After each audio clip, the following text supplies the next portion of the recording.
So here's how things stand. China's military is provoking its neighbours.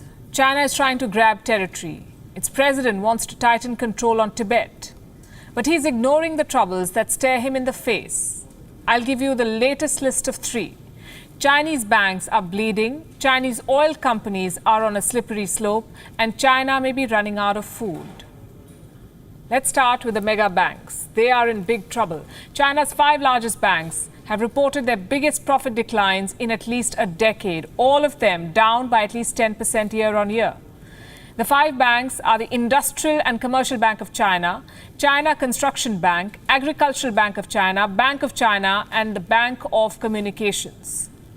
All of them reported their results last week, and all of them have lost billions of dollars in profits. The reason is quite simple. The government is plundering them. You see, the Chinese state has control over the large banks. And all of them have been pressed into what they call national service. These banks are being used by China to pump money into the economy, to soften the blow dealt by the Wuhan virus. Reports say Beijing has asked financial institutions to sacrifice 1.5 trillion yuan. That is $219 billion, 219 billion. The banks will lose this money because they have been asked to lower lending rates and defer payments on loans. This is how China plans to save its economy. But will it work? Is China pumping money into bad assets? On this show, we have reported extensively on the bad loans crisis in China.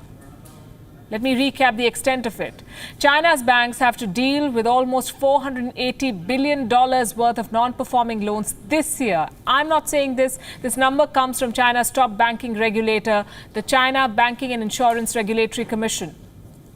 So profits have declined, and the problem of bad loans is becoming too big to overcome. Then we come to oil. China's biggest oil companies are losing money too. Sinopec is Asia's biggest refiner. It has reported a loss of $3.2 billion. This is Sinopec's worst ever loss over a half-year period, according to reports.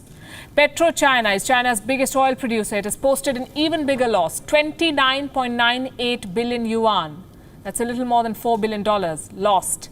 Problem number 3, and this affects the people directly. China is running out of food. Xi Jinping tried to make a virtue out of this necessity. He launched a Clean Your Plate campaign. He tried to spin the shortage as a campaign to fight food wastage. He told people to consume less. He said a group of 4 in a restaurant should order only for 3 people. Well, nobody bought the spiel.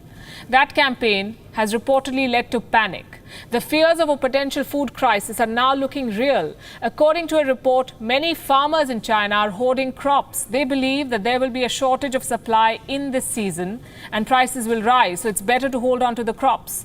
This comes after a senior agriculture ministry official issued a statement last week. He said that consumers should not be, and I'm quoting, overly anxious or even resort to panic buying.